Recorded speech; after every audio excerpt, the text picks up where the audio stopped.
থেকে আজ পর্যন্ত যতবার আন্দোলন হয়েছে, এদেশের মানুষ জীবন দিয়ে দেশের জন্য লড়াই করেছে, জীবন দিয়েছে।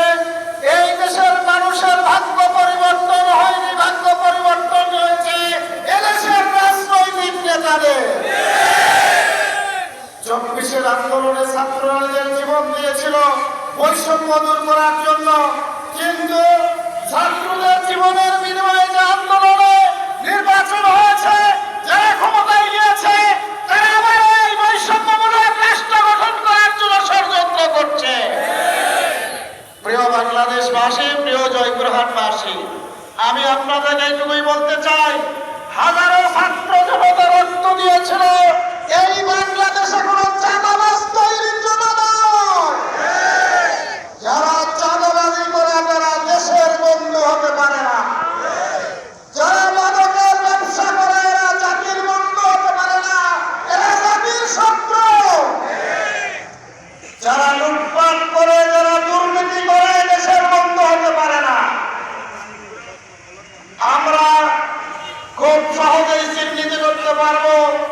সংসদের প্রথম দিনের বক্তৃতায় আমি বলছিলাম, মাননীয় প্রধানমন্ত্রী, আপনি গোটা বাংলাদেশ যাচাই করতে পারেন জামায়াত ইসলামের একজন সদস্য, একজন সমর্থক কোথাও চাঁদাবাজি করে না। তাহলে প্রমাণ হবে চাঁদাবাজি করে কারা। ক্ষমতায় থাকে যারা, চাঁদাবাজি করে তারা।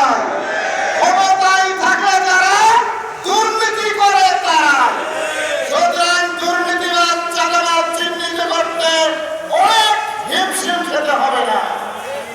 এদেরকে চিহ্নিত করে দেশের মানুষের ভাগ্যের পরিবর্তন হওয়ার জন্য আর বাংলাদেশে কোনো কাজ লাগবে না। এদেশের মানুষের কর্মসংস্থান হবে যদি চাঁদাবাজি দুর্নীতি বন্ধ হয়। আমরা বলতে চাই, এদেশের মানুষ সচেতন।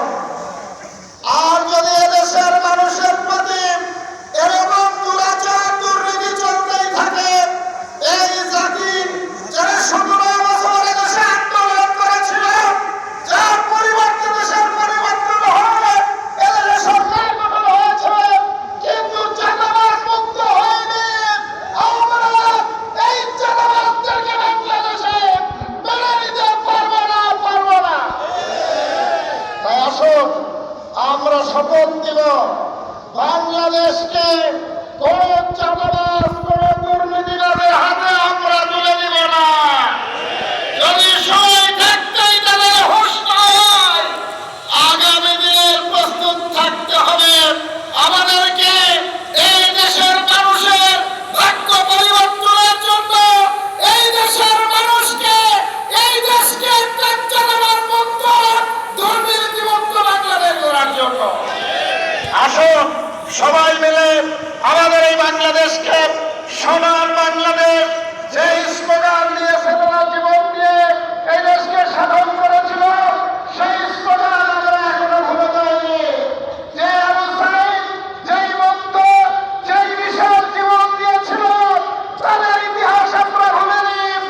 আবু সাঈদ বন্ধ শেষ হয়নি, আবু সাঈদ বন্ধ শেষ হয়নি যুদ্ধ। যতদিন এই দেশ থেকে দুর্নীতিবাদ, চাঁদাবাজ মুক্ত না হবে, এই দেশের যুদ্ধ থেমে যাবে না। আমরা এই শপথ নিয়ে বাংলাদেশকে সোনার বাংলা করবো ইনশাআল্লাহ। এই আশাবাদ ব্যক্ত করে আপনাদেরকে মোবারকবাদ দিয়ে কথা শেষ করছি।